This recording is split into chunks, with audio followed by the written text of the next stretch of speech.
اعوذ باللہ من الشیطان الرجیم بسم اللہ الرحمن الرحیم۔ سورہ نساء آیات نمبر 127 تا 134 میں عورتوں کے بارے میں پوچھے گئے ایک سوال کا جواب، بیویوں کے درمیان عدل کرنے کی تاکید۔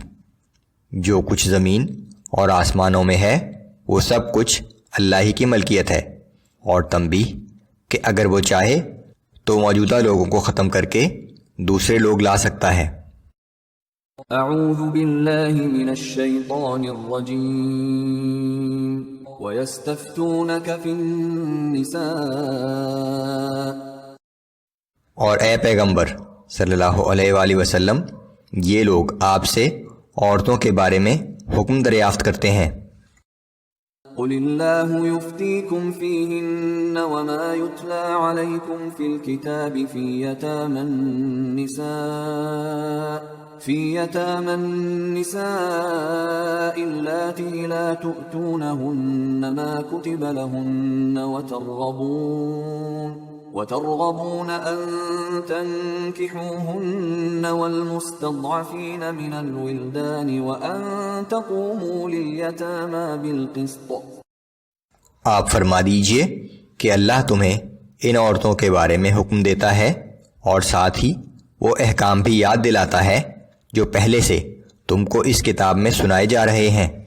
وہ ان یتیم عورتوں ہی کے بارے میں ہیں جنہیں تم ان کے مقرر شدہ حقوق نہیں دیتے، اور چاہتے ہو کہ خود ان کے ساتھ نکاح کر لو، اور وہ احکام بھی جو بے سہارا بچوں کے بارے میں ہے کہ یتیموں کے معاملے میں انصاف پر قائم رہا کرو۔ وما تفعلوا من خیر فإن اللہ کان بہ علیما، اور تم جو بھلائی بھی کرو گے تو یقیناً اللہ اسے خوب جانتا ہے۔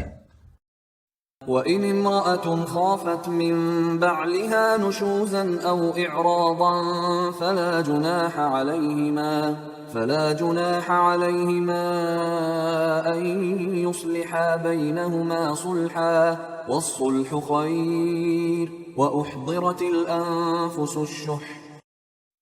اور اگر کسی عورت کو اپنے شوہر کی جانب سے زیادتی یا بے رغبتی کا خوف ہو تو دونوں میاں بیوی پر کوئی حرج نہیں کہ وہ آپس میں کسی مناسب طریقے اور باہمی رضامندی سے صلح کر لیں، اور یہ صلح بہرحال اچھی چیز ہے، اور طبعاً ہر انسان میں حرص تو موجود ہی ہے۔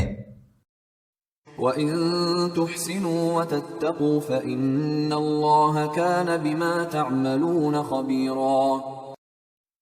اور اگر تم حسن سلوک سے کام لو اور اللہ سے ڈرتے رہو تو یقین رکھو کہ تمہارا یہ طرز عمل اللہ کے علم میں ہوگا۔ وَلَن تَسْتَطِيعُوا أَن تَعْدِلُوا بَيْنَ النِّسَاءِ وَلَوْ حَرَصْتُمْ فَلَا تَمِيلُوا كُلَّ الْمَيْلِ فَتَذَرُوهَا كَالْمُعَلَّقَةِ۔ اور تم ہرگز اس بات کی قدرت نہیں رکھتے کہ تم سب بیویوں کے درمیان پورا عدل کر سکو۔ تم اگر چاہو بھی تو اس پر قادر نہیں ہو، لیکن تم ایسا نہ کرنا کہ ایک طرف تو بالکل مائل ہو جاؤ اور دوسری کو درمیان میں معلق چھوڑ دو۔ وَإِن تُصْلِحُوا وَتَتَّقُوا فَإِنَّ اللَّهَ كَانَ غَفُورًا رَّحِيمًا۔ اور اگر تم اپنا طرز عمل درست کر لو اور اللہ سے ڈرتے رہو تو بے شک اللہ بڑا بخشنے والا اور ہر وقت رحم کرنے والا ہے۔ وَإِن يَتَفَرَّقَا يُغْنِ اللَّهُ كُلًّا مِّن سَعَتِهِ وَكَانَ اللَّهُ وَاسِعًا حَكِيمًا۔ اور اگر دونوں میاں بیوی ایک دوسرے سے جدا ہو ہی جائیں تو اللہ اپنی وسیع قدرت سے ہر ایک کو دوسرے سے بے نیاز کر دے گا، اور اللہ بڑا صاحب وسعت اور بڑی حکمت والا ہے۔ وَلِلَّهِ مَا فِي السَّمَاوَاتِ وَمَا فِي الْأَرْضِ وَلَقَدْ وَصَّيْنَا الَّذِينَ أُوتُوا الْكِتَابَ مِن قَبْلِكُمْ وَإِيَّاكُمْ أَنِ اتَّقُوا اللَّهَ۔ جو کچھ آسمانوں میں ہے اور جو کچھ زمین میں ہے وہ سب اللہ ہی کا ہے، اور بلا شبہ ہم نے ان لوگوں کو جنہیں تم سے پہلے کتاب دی گئی تھی حکم دیا تھا اور تمہیں بھی یہی حکم دیا ہے کہ تم اللہ تعالیٰ سے ڈرتے رہا کرو۔ وَإِن تَكْفُرُوا فَإِنَّ لِلَّهِ مَا فِي السَّمَاوَاتِ وَمَا فِي الْأَرْضِ وَكَانَ اللَّهُ غَنِيًّا حَمِيدًا۔ اور اگر تم کفر کی روش اختیار کرو گے تو یقین جانو کہ جو کچھ آسمانوں میں ہے اور جو کچھ زمین میں ہے وہ سب اللہ ہی کا ہے، اور اللہ تعالیٰ بڑا بے نیاز اور ہر تعریف کا مستحق ہے۔ وَلِلَّهِ مَا فِي السَّمَاوَاتِ وَمَا فِي الْأَرْضِ وَكَفَى بِاللَّهِ وَكِيلًا۔ جو کچھ آسمانوں میں ہے اور جو کچھ زمین میں ہے وہ سب اللہ ہی کا ہے، اور صرف اللہ کا کارساز ہونا ہی کافی ہے۔ إِن يَشَأْ يُذْهِبْكُمْ أَيُّهَا النَّاسُ وَيَأْتِ بِآخَرِينَ وَكَانَ اللَّهُ عَلَى ذَلِكَ قَدِيرًا۔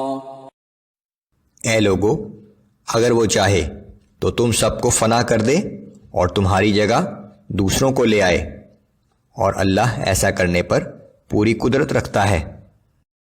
من كان يريد ثواب الدنيا فعند الله ثواب الدنيا والآخرة وكان الله سميعا بصيرا۔